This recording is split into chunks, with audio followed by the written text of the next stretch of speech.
यशायाह अध्याय 13।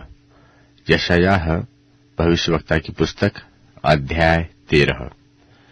बाबुल के विषय की भारी भविष्यवाणी जिसको आमोस के पुत्र यशायाह ने दर्शन में पाया। तुम मुंडे पहाड़ पर एक झंडा खड़ा करो, हाथ से सैन करो और उनको ऊंचे स्वर से पुकारो कि वे सरदारों के फाटकों में प्रवेश करें। मैंने आप अपने पवित्र किए हुओं को आज्ञा दी है। मैंने अपने क्रोध के कारण अपने वीरों को, जो मेरे प्रताप के कारण प्रसन्न है, बुलाया है। पहाड़ों पर एक बड़ी भीड़ का सा कोलाहल हो रहा है, मानो एक बड़ी फौज की हलचल है। राज्य राज्य की इकट्ठी की हुई जातियां हलचल मचा रही है।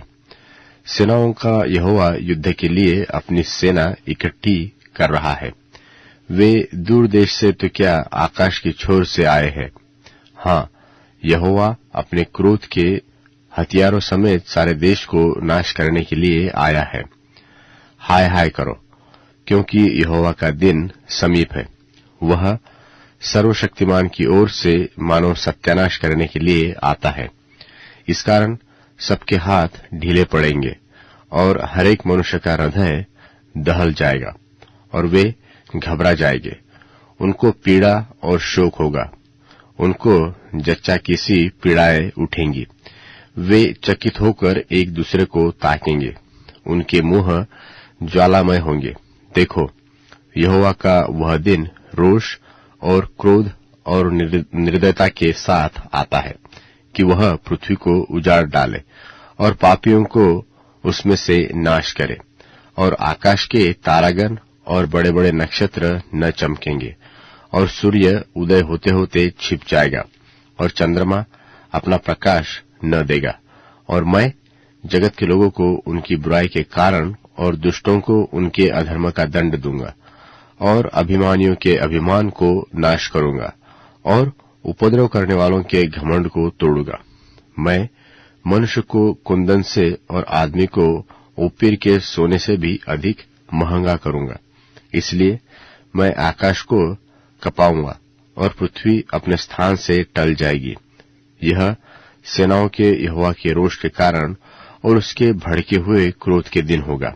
और वे खदेड़े हुए हरिन व बिन चरवाहे की भेड़ों की नाई अपने अपने लोगों की ओर फिरेंगे और अपने अपने देश को भाग जाएंगे।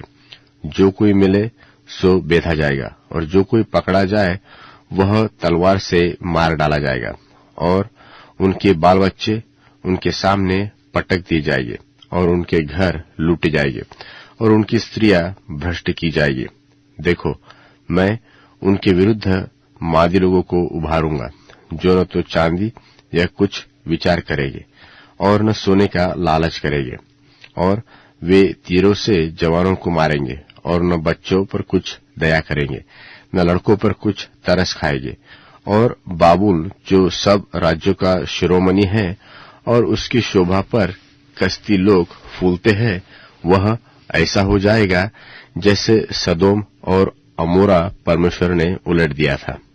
वह फिर कभी न बसेगा और उसमें युग युग कोई वास न करेगा और अरबी लोग भी उसमें डेरा खड़ा न करेंगे और न चरवाहे उसमें अपने पशु बैठाएंगे। वहां जंगली जंतु बैठेंगे और उल्लू उनके घरों में भरे रहेंगे और शुतुरमुर्ग वहां बसेंगे और छगल मानस वहां नाचेंगे और उस नगर के राजभवनों में हुंडार और उसके सुखविलास के मंदिरों में गीदड़ बोला करेंगे। उसके नाश होने का समय निकट आ गया है और उसके दिन अब बहुत नहीं रहे।